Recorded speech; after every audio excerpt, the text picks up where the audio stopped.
By the end of this video, you'll know exactly how to flip the script when you're up against a tennis player on the pickleball court. We've all been there. The match starts, and suddenly you're facing booming serves, bullet drives, and an opponent who looks like they're running the show. But here's the truth, tennis players only have the upper hand if you let them play their game. Once you understand how to counter their natural instincts and use smart pickleball tactics, you can take away their favorite weapons and turn the match in your favor. Let's break down the 4 key strategies that will help you do exactly that. When you face a tennis player, the first thing you'll probably notice is that massive serve. It's fast, it's heavy, and it feels like it belongs on a different court. But remember, that's because the pickleball serve mimics a tennis forehand. Serving big is second nature to them.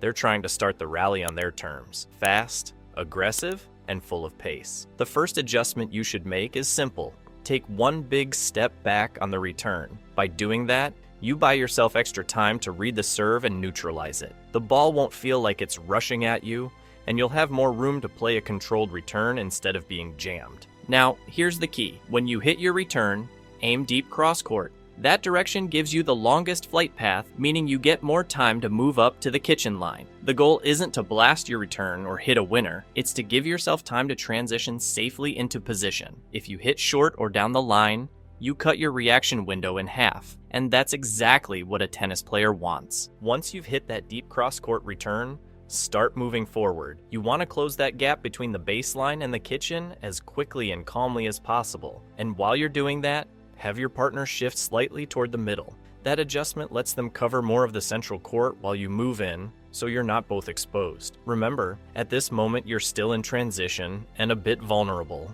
so teamwork and positioning matter more than power.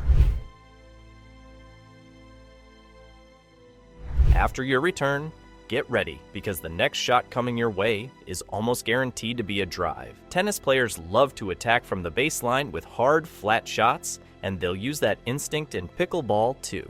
They want to keep the ball fast, overwhelm you with speed, and prevent you from settling into a soft rally. Here's the secret.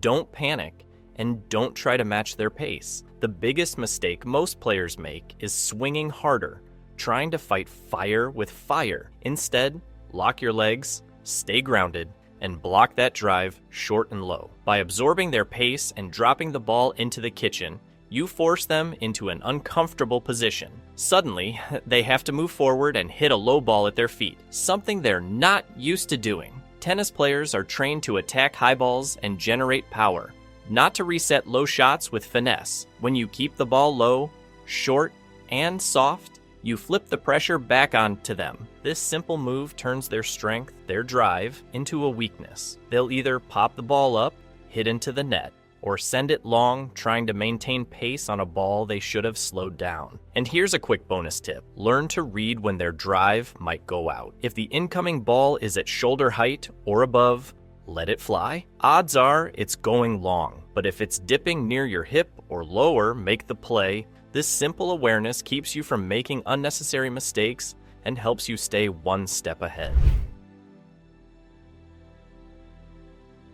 Now let's talk about one of the most underrated ways to frustrate a tennis player, the third shot drop. This is where pickleball truly separates itself from tennis. When you play against a tennis-style opponent, the worst thing you can do is feed them more pace. They thrive on it. They love fast, flat rallies and shoulder-high drives. So instead of giving them what they want, do the opposite. Slow the game down. By playing a soft third shot drop, you force them into a completely different rhythm, one that most tennis players hate. The ball sits low, bounces short, and demands touch rather than power. It's not the type of ball they're comfortable with, and it disrupts their instincts immediately. There are 2 small details that make your third shot drop even more effective. First, aim your drop toward the player who just hit the return. That person is likely still moving forward and isn't quite balanced yet. Catching them mid-step gives you a much higher chance of getting a weak reply. Second, keep your drop simple and soft. Don't try to be fancy or add spin.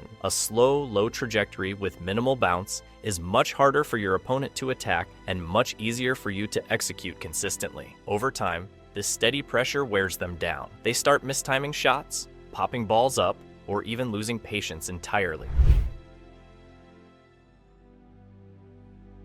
If you really want to frustrate a tennis player, this next tactic is gold. Attack the middle of their body. Tennis players love space. They're used to having the full width of a court to stretch out, load up, and whip shots from their sides. They like hitting from open positions, using big angles and sweeping motion. So when you take that space away, when you jam them, they struggle. Keep your dinks and resets low and targeted toward their midsection, right around the torso or the knees. This is their least comfortable zone because it limits their swing options. From there, they can't easily hit a forehand or backhand. They're forced into an awkward half shot, often jamming themselves. And remember, don't feed their angles. Avoid pulling them wide. When you play to their sides, you give them freedom. They can roll cross court, go down the line, or flick the ball past you. But when you play to the middle, you shrink the court and force them into predictable defensive patterns. Watch how their options disappear. Instead of choosing between 5 different attack angles, now they only have 2 or 3, and all of them are riskier. You're removing the part of the game they're best at. So, the next time you face one, remember these 4 adjustments. Step back and return deep cross court to buy time. Block their drives low and short instead of swinging back. Play soft, simple drops instead of feeding pace, and keep your dinks targeted toward the middle to jam them up and limit their creativity. With those tools, you'll not only survive against power players, you'll dismantle their strategy piece by piece. And here's the best part. These tactics don't just work against tennis converts. They'll make you smarter and more consistent against anyone who tries to play fast. So next time that tennis player walks onto the court with big serves and big confidence, smile a little. You already know how to beat them. Not by matching their power, but by playing smarter, calmer, and completely on your terms.